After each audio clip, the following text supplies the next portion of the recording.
Introduction to thermochemistry के बारे में बात करते हैं। हमारे पास थर्मोकेमिस्ट्री जो है बेसिकली ऐसे ही हम केमिस्ट्री को डिस्कस करेंगे जो हमारे पास क्या होगी, हीट से रिलेटेड होगी। ठीक है, नॉर्मली हम देखते हैं कि एनर्जी जो है हमारे पास हम किसकी फॉर्म में डिस्कस कर रहे होते हैं जी, हीट की फॉर्म में डिस्कस कर रहे होते हैं। अब एनर्जी जो है वो हर एक मैटर में हमारे पास, मैटर की हर एक फॉर्म में हमारे पास प्रेजेंट होती है।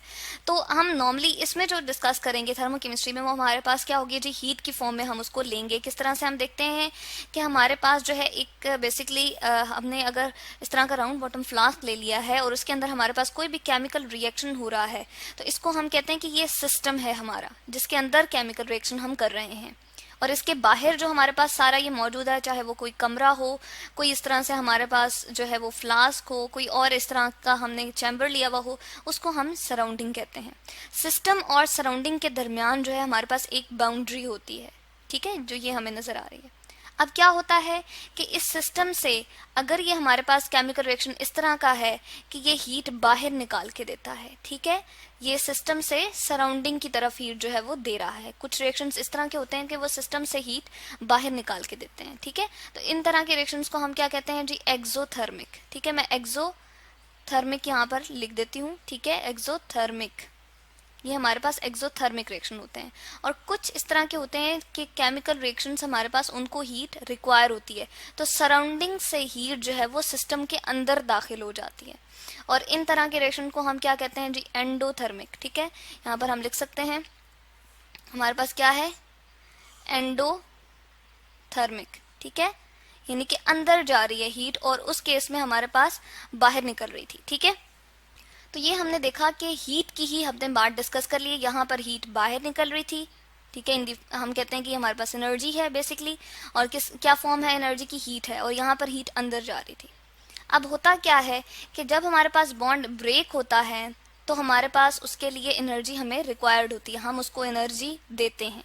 यह जाहिर है हमारे पास अगर ए और इस तरह से उसके साथ एक बी एटम अटैच है तो इसके बॉन्ड को तोड़ने के लिए हमें हीट देना पड़ रही है।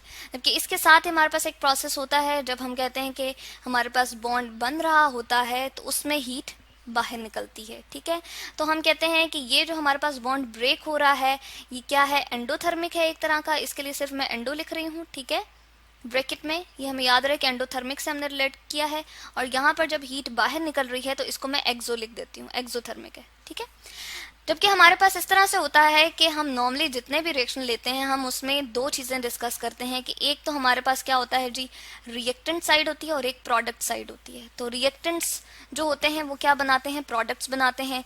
अब ये होता है कि हमारे पास जो है इनके रिएक्टेंट्स के जब बॉन्ड टूटते हैं और फिर प्रोडक्ट के बॉन्ड बनते हैं तो जनरली हम यही ऑब्जर्व करते हैं, यानी कि नंबर 1 केस और नंबर 2 केस ही ऑब्जर्व करते हैं। लेकिन अब होता क्या है कि इनके ओवरऑल प्लस माइनस करने से, इनकी वैल्यूज करने से, यानी कि इनका सम लेने से ही हमें पता चलता है कि ओवरऑल कोई भी रिएक्शन, ये जिस तरह हमारे पास रिएक्शन Z है, या इसको हम रिएक्शन चलें लेबल कर देते हैं ये रिएक्शन X है। ठीक है, रिएक्शन हमारे पास कोई भी केमिकल रिएक्शन हो रहा है, रिएक्शन X मैंने इसको कह दिया। अब ये रिएक्शन X हमारे पास एंडो होगा या एक्सो होगा, ये हमारे पास किस तरह से बताता है कि जब हम इसकी इन दोनों वैल्यूज को, यानी कि बॉन्ड ब्रेकेज ऑफ रिएक्टेंट्स, जो रिएक्टेंट अपने अपने बॉन्ड को तोड़ रहे हैं और हीट उनमें शामिल हो रही है, यानी कि सराउंडिंग से सिस्टम के अंदर हीट जा रही है। ठीक है, और बाद में हमारे पास प्रोडक्ट्स में बॉन्ड बन रहे हैं तो हीट सराउंडिंग की तरफ आ रही है। इन दोनों के वैल्यूज जितनी जितनी हमारे पास आती हैं उन दोनों का प्लस माइनस करके ओवरऑल हम जो है वो सम लेते हैं, यानी कि एंडो और एक्सोथर्मिक दोनों रिएक्शन जो हमारे पास हो रहे हैं, यानी कि बॉन्ड ब्रेकेज और बॉन्ड मेकिंग, इन दोनों का ओवरऑल हम क्या लेते हैं जी, प्लस माइनस हम फैक्टर करेंगे, प्लस करते हैं, इनका ओवरऑल हम क्या लेते हैं, दोनों का सम लेते हैं। ठीक है, ओवरऑल जब हम इसकी सम लेते हैं तो तब हम रिएक्शन को कह सकते हैं कि ओवरऑल हमारे पास वो एंडोथर्मिक रिएक्शन है या वो एक्सोथर्मिक रिएक्शन है। ठीक है, तो ये हम जनरली इसमें क्या बात डिस्कस कर रहे हैं कि वही हीट चेंजेस जो इसके रिएक्शन के दौरान में आ रही हैं, एक केमिकल रिएक्शन को प्रोसीड करने के लिए, केमिकल रिएक्शन होने के लिए जितनी भी एनर्जीज का चेंज आ रहा है या हीट का चेंज आ रहा है, उसको ही हम थर्मोकेमिस्ट्री में डिस्कस करते हैं। ठीक है, और इसमें हम कहते हैं कि सिस्टम के अंदर हमारे पास सारा का सारा जो है वो काम हो रहा होता है।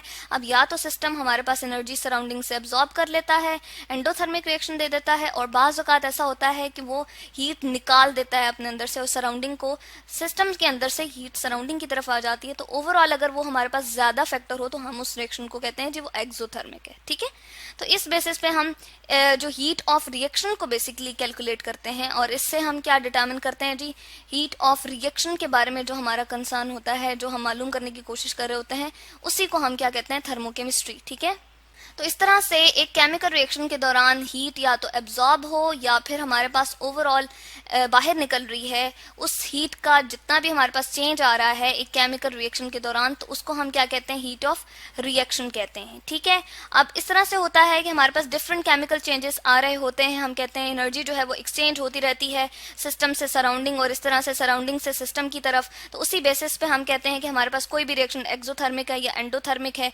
ठीक है, तो इस तरह से हम बहुत सारे रिएक्शंस को पढ़ते रहते हैं और हम कहते हैं कि हमारे पास इसमें नंबर ऑफ जो है वो इसमें हम इसमें जो है वो एग्जांपल्स ले सकते हैं। तो बेसिकली हमारे पास यही था इंट्रोडक्शन टू केमिस्ट्री के energy in the form of heat को हम डिस्कस करेंगे। जो हमारे पास बॉन्ड ब्रेक हो रहे होते हैं उसके लिए एनर्जी रिक्वायर्ड होती है, वो एंडोथर्मिक रिएक्शन होता है, और जो नए बॉन्ड बन रहे होते हैं बिटवीन टू एटम्स या डिफरेंट एटम्स, उसमें एनर्जी रिलीज होती है in the form of heat और उसको एक्सोथर्मिक रिएक्शन कहते हैं। किसी भी हमारे पास केमिकल रिएक्शन को करने के लिए हमारे पास रिएक्टेंट्स का होना जरूरी है, जो मिलकर हमारे पास प्रोडक्ट्स बनाते हैं, या फिर रिएक्टेंट्स जो है वो प्रोडक्ट्स को हमारे पास जनरेट करके देते हैं। अब रिएक्शन हम किस बेसिस पे एंडोथर्मिक और एक्सोथर्मिक ओवरऑल कहते हैं, जब हम इनके इस वाले 1 और 2 जो हमने रिएक्शन बताए कि बॉन्ड ब्रेकिंग ऑफ रिएक्टेंट्स होता है, बॉन्ड मेकिंग ऑफ प्रोडक्ट्स होगा, तो उन दोनों को हम ओवरऑल सम करके देखते हैं, उनका हम देखते हैं कि किसका इफेक्ट ज्यादा आ रहा है, तो उस बेसिस पे हम किसी भी रिएक्शन को एंडोथर्मिक या एक्सोथर्मिक ओवरऑल कहते हैं। ठीक है, तो ये है जी इंट्रोडक्शन टू थर्मोकेमिस्ट्री।